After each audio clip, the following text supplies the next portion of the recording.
नमस्कार, मैं हेमंत और आप पॉलिटिक्स देख रहे हैं। रिपब्लिक डे की शाम पद्म अवार्ड्स लेने वाले लोगों की एक लिस्ट जारी की गई। इस लिस्ट में एक नाम था जस्टिस केटी थॉमस और उनके नाम के आगे लिखा हुआ था पद्म विभूषण। देश के सबसे बड़े अवार्ड भारत रत्न के बाद पद्म विभूषण का नंबर आता है। तो कौन है जस्टिस थॉमस और क्या काबिलियत है उनकी? 89 साल की उम्र में उन्हें मिला ये सम्मान क्या इसलिए दिया जा रहा है कि उन्होंने जज रहते हुए देश हित में बड़े बड़े फैसले दिए हैं, या फिर इसलिए दिया जा रहा है कि उन्होंने आरएसएस की मंच से आरएसएस की तारीफों के पुल बांधे हैं? आखिर क्यों एक तबका उन्हें पद्म विभूषण दिए जाने को एक बड़ा सियासी इनाम के तौर पर देख रहा है? अब आप क्रोनोलॉजी समझिए। 2017 में बीजेपी सरकार उन्हें पद्म भूषण देती है और 2026 में पद्म विभूषण देती है। क्यों? इसका जवाब जस्टिस थॉमस के उन फैसलों और बयानों में छुपा है जो सीधे तौर पर बीजेपी संघ की विचारधारा के पक्ष में खड़े नजर आते हैं। याद कीजिए वो जज जिसने राजीव गांधी के हत्यारों की सजा माफ कराने के लिए देश भर में एक नई बहस छेड़ दी थी। अगर नहीं याद आ रहा तो इस वीडियो में आखिरी तक बने रहिए। जस्टिस थॉमस का करियर केरला हाई कोर्ट से शुरू होता है और 1996 में सुप्रीम कोर्ट की दहलीज तक पहुंचता है। लेकिन उनकी असली सियासी अहमियत शुरू होती है उनके रिटायरमेंट के बाद, जब उन्होंने नेशनल ह्यूमन राइट्स कमीशन के बड़े पद को लात मार दी थी। वजह क्या थी? वजह बहुत साफ थी, सिस्टम के बाहर रहकर सरकार पर चोट करना, कांग्रेस पर। ये वो दौर था जब 2G घोटाले से लेकर अन्ना हजारे आंदोलन तक सारी ताकतें एकजुट होकर कांग्रेस की नींव उखाड़ने पर आमादा थी। उसी वक्त जज थॉमस भी मौत की सजा पर अपनी अलग राय रखकर देश की राजनीति की दशा बदलने जा रहे थे और इसी को आधार बनाते हुए जस्टिस थॉमस ने राजीव गांधी हत्या केस के आरोपियों की सजा खत्म कराने की बहस शुरू कर दी थी। उनके इसी रवैये ने साफ कर दिया था कि वो किस पिच पर खेल रहे हैं और किसके लिए खेल रहे हैं। जज की कुर्सी से हटने के बाद वो अक्सर आरएसएस का बचाव करते हुए देखे जाते थे। कोच्चि में मोहन भागवत के साथ एक मंच साझा करना और संघ को गांधी जी की हत्या के दाग से धोकर उसे क्लीन चिट दे देना जज थॉमस के आरएसएस प्रेम की घोषणा करता है।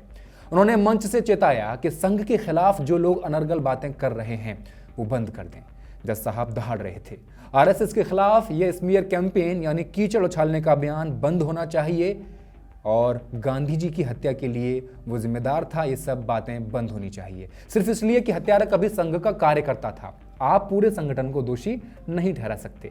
अदालत संघ को पूरी तरह बाइज्जत बरी कर चुकी है, ये जज साहब का कहना था। जब 2011 और 2014 के बीच कांग्रेस की यूपीए सरकार देश को दिशा देने की कोशिश कर रही थी, तब कांग्रेस ने एक बिल पेश किया, prevention of communal and targeted violence bill 2011। इस बिल का उद्देश्य उन दंगों को रोकना था जो आज देश भर में धर्म के नाम पर होते हैं। इस बिल का उद्देश्य दंगे में मारे गए पीड़ितों को न्याय दिलाने का था, लेकिन जस्टिस थॉमस और बीजेपी दोनों इस बिल के खिलाफ थे। बिल में लिखा था कि सांप्रदायिक हिंसा का शिकार केवल अल्पसंख्यक यानी माइनॉरिटीज ही हो सकते थे। ये बात न जज साहब को रास आई और न ही भाजपा को। इस बिल में केंद्र सरकार को यह शक्ति दी गई थी कि वो सांप्रदायिक तनाव के आधार पर किसी भी राज्य में दखल दे सकता था, जिसे संघीय ढांचे यानी फेडरल स्ट्रक्चर के खिलाफ माना गया। इसमें प्रावधान था कि अगर किसी जगह दंगा होता है तो वहां के सरकारी अधिकारी और पुलिस उस दंगे के आरोपी माने जाएंगे। उन पर पहले गाज गिरेगी जब तक कि वो खुद को निर्दोष साबित न कर दें। लेकिन जस्टिस थॉमस ने कहा यह बिल समाज को बहुसंख्यक बनाम अल्पसंख्यक में बांट देगा। उन्होंने कहा कि सेक्युलरिज्म का संबंध धर्म से नहीं है बल्कि मानवीय गरिमा या ह्यूमन डिग्निटी से है और यह बिल केवल एक खास वर्ग को खुश करने के लिए लाया गया है। शायद वो खास वर्ग मुसलमानों को बताना चाह रहे थे। इस बिल का विरोध करके जस्टिस थॉमस ने सीधे सोनिया गांधी की प्रोजेक्ट कमेटी NAC को चुनौती दी थी। उस वक्त के गुजरात के सीएम नरेंद्र मोदी ने भी जस्टिस थॉमस के तर्कों को ढाल बनाकर इस बिल को हिंदू विरोधी और लोकतंत्र का गला घोंटने वाला बिल बता दिया था। अंततः कांग्रेस सरकार को इस बिल को ठंडे बस्ते में डालना पड़ा और ये कानून कभी बन ही नहीं सका। सोचिए, अगर ये बिल पास हो जाता और कानून बन जाता तो क्या कहीं धर्म के नाम पर हिंसा होती? हिंसा नहीं होती तो क्या कहीं कोई लिंचिंग भी हो पाती? लिंचिंग नहीं हो पाती तो क्या बीजेपी कभी राजनीति कर पाती? क्या बीजेपी इतने साल तक बिना दंगों के, बिना लिंचिंग के सत्ता में रह पाती? शायद नहीं। इसलिए पूरी एड़ी चोटी का जोर लगाया गया और बिल को कानून बनने से रोक दिया गया। आज जब उन्हें पद्म विभूषण मिला है तो गलियारों में चर्चा हो रही है कि ये उस वफादारी और उस वैचारिक तालमेल का नतीजा है जो कांग्रेस के पुराने किले को ढहाने में बीजेपी की मदद कर रहा था, या वाकई कुछ काबिलियत है उनमें। राजीव गांधी हत्याकांड की उस सुनवाई को याद कीजिए जिसने पूरे देश के रोंगटे खड़े कर दिए थे। 11 मई 1999 का वो ऐतिहासिक दिन था जब जस्टिस थॉमस की अगुवाई वाली 3 जजों की बेंच ने इस केस का फैसला सुनाया था। जस्टिस थॉमस के साथ बेंच पर जस्टिस डीपी वाधवा और जस्टिस सैयद शाह मोहम्मद कादरी बैठे हुए थे। इस बेंच ने 7 आरोपियों के गुनाह पर मुहर लगाई, जिसमें मुरुगन, उसकी पत्नी नलिनी, संथन और एजी पेरारिवलन को तो फांसी की सजा सुनाई गई, जबकि 3 बाकी लोगों को उम्र कैद दी गई। लेकिन यहां से जस्टिस थॉमस का वो चेहरा सामने आता है जो कानून की किताबों से ज्यादा सियासी दावपेंच और इंसानी हमदर्दी के खेल को समझता था। बेंच के मुखिया होने के बावजूद जस्टिस थॉमस ने नलिनी की फांसी पर एक ऐसा अड़ंगा फंसाया जिसने सबको दंग कर दिया।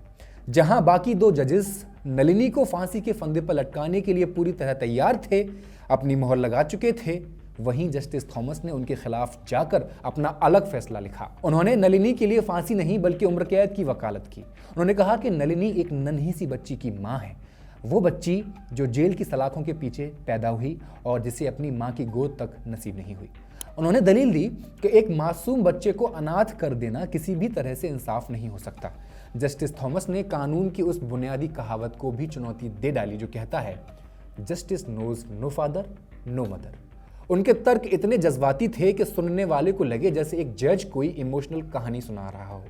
उनका मानना यह था कि क्या हम इतने पत्थर दिल हो सकते हैं कि उस बच्ची से उसकी मां छीन लें जिसका बाप पहले से ही फांसी की राह देख रहा है। यह दलील देकर उन्होंने नलिनी को बचा लिया। एक तरफ कांग्रेस अपने सबसे बड़े नेता और देश के प्रधानमंत्री की हत्या का इंसाफ मांग रही थी और दूसरी तरफ जज साहब ने उसी हत्या की साजिश में शामिल एक औरत के लिए रहम का रास्ता खोल दिया था। राजीव गांधी के हत्यारों के प्रति नरमी दिखाते हुए उन्होंने सीबीआई की जांच पर सवाल उठा दिए। हालांकि उस वक्त बहुमत के फैसले की वजह से नलिनी को फांसी की सजा तो सुना दी गई, लेकिन जस्टिस थॉमस ने जो रहम का बीज बोया था उसने जल्द ही अपना असर दिखा दिया। साल 2000 आ चुका था और साल 2000 में तमिलनाडु के गवर्नर ने नलिनी की फांसी को उम्र कैद में बदल दिया। इसके बाद जो हुआ वो इतिहास है। नवंबर 2022 में सुप्रीम कोर्ट ने एक झटके में नलिनी समेत सभी 7 दोषियों को जेल से रिहा करने का आदेश दे दिया। 30 साल से ज्यादा की जेल काटकर ये सभी हत्यारे बाहर आ गए। मजेदार बात यह है कि एक तरफ इन हत्यारों की रिहाई हो रही थी और दूसरी तरफ केंद्र सरकार इस पूरे हत्याकांड की साजिश की दोबारा जुडिशियल इंक्वायरी के आदेश दे रही थी। क्यों? यह सीधा संकेत था कि बीजेपी अब कांग्रेस की पुरानी जांच को संदेह की नजर से देख रही थी। तो शुरुआत में कोर्ट ने इन लोगों को फांसी क्यों दी? उस वक्त कंस्ट्रक्टिव लायबिलिटी का सिद्धांत लागू किया गया था।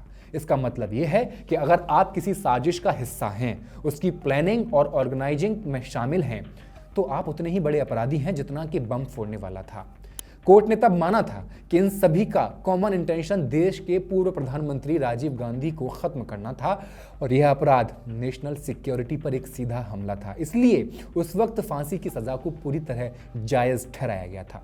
लेकिन जब बात आरएसएस या बीजेपी के करीब रहने वाले संगठनों की आई तो जस्टिस थॉमस के सुर बदल गए। सिर्फ राजीव गांधी के केस की बात ही नहीं है। उन्होंने अनुशासन की तारीफ की, आरएसएस का अनुशासन अच्छा बताया और अक्टूबर 2017 में जस्टिस थॉमस ने एक ऐसा लेटर बम फोड़ा जिसने कांग्रेस की राजनीति और सोनिया गांधी की व्यक्तिगत संवेदनाओं को सीधे निशाने पर ले लिया। ये वो वक्त था जब तमिलनाडु सरकार राजीव गांधी के हत्यारों को रिहा करने पर तुली थी और केंद्र सरकार सुप्रीम कोर्ट में इसका कड़ा विरोध कर रही थी। ऐसे नाजुक मोड़ पर जस्टिस थॉमस ने जज की गरिमा और निष्पक्षता की सीमाओं को लांघते हुए सीधे सोनिया गांधी को चिट्ठी लिख डाली और उनसे मांग कर दी कि वो अपने पति के हत्यारों के प्रति उदारता दिखाएं। जस्टिस थॉमस ने लिखा, शायद केंद्र सरकार तब मान जाए अगर आप और राहुल जी और मुमकिन हो तो प्रियंका जी भी भारत के राष्ट्रपति को चिट्ठी लिखकर इन लोगों की सजा माफ करने की अपनी सहमति दे दें। यह पूरी तरह से इंसानियत से जुड़ा मामला है जिसमें सिर्फ आप ही मदद कर सकती हैं। ये चिट्ठी जज साहब लिखते हैं सोनिया गांधी जी के लिए। यहां जस्टिस थॉमस ने गांधी परिवार को एक ऐसे दोराहे पर लाकर खड़ा कर दिया जहां से निकलने का कोई रास्ता नहीं था। अगर सोनिया गांधी सहमति देती हैं तो वे अपने ही पति और देश के पूर्व प्रधानमंत्री के हत्यारों को छोड़ने का दाग अपने माथे पर लेती हैं, जिससे देश भर में कांग्रेस के खिलाफ आतंकवाद पर नरम होने का नैरेटिव सेट हो जाता। अगर वे मना करती हैं तो जस्टिस थॉमस और विपक्षी खेमा उन्हें पत्थर दिल और बदला लेने वाली नेता के तौर पर पेश करता, जो दशकों से जेल में बंद लोगों पर रहम नहीं कर पा रही थी, ऐसा उनके लिए बोला जाता। लेकिन रुकिए, जस्टिस थॉमस की उस चिट्ठी के पीछे की असली मंशा तब उजागर हुई जब उन्होंने दी इंडियन एक्सप्रेस को दिए अपने एक इंटरव्यू में कहा कि वो इन दोषियों के लिए दया की भीख नहीं मांग रहे थे, बल्कि वो सीबीआई की जांच में मौजूद उन गंभीर खामियों की तरफ इशारा कर रहे थे जिन्हें सालों तक दबाकर रखा गया। सबसे ज्यादा एम्फेसाइज उन्होंने इस 40 लाख रुपए की जब्ती को किया था जो सीबीआई ने आरोपियों के पास से की थी। जस्टिस थॉमस ने इशारा किया कि जांच एजेंसी ने सबूतों के साथ हेरफेर की है, इसलिए भाजपा जांच को एक नए सिरे से कराने की पैरवी कर रही है। तो जस्टिस थॉमस के आरएसएस प्रेम के बाद दिसंबर 2017 में कोट्टायम में उन्होंने माइनॉरिटीज को लेकर कहा था कि भारत में रहने वाले अल्पसंख्यकों को अब इनसिक्योरिटी के साए से बाहर आना चाहिए। भारतीय संविधान ने अल्पसंख्यकों को जो अधिकार दिए हैं वे उन्हें दुनिया के किसी भी अन्य देश के मुकाबले कहीं बेहतर स्थिति में रखते हैं। उन्हें संविधान के सेफगार्ड्स का फायदा उठाना चाहिए, हमेशा विक्टिम कार्ड नहीं खेलना चाहिए। जस्टिस थॉमस का जो झुकाव रहा है उसे लेकर अक्सर सवाल उठते रहे हैं और ये सब जानने के बाद तो आप भी सवाल कर ही रहे होंगे। उनकी आरएसएस की तारीफ और फिर कांग्रेस के शासनकाल में लाए गए कम्युनल वायलेंस बिल का खड़ा विरोध करना, क्या यह सब इस ओर इशारा करता है कि उनके विचार सीधे तौर पर बीजेपी और संघ की विचारधारा से मेल खाते थे या नहीं? आप कमेंट करके बताइए और मॉलिटिक्स को सब्सक्राइब कर दीजिए। बहुत बहुत शुक्रिया।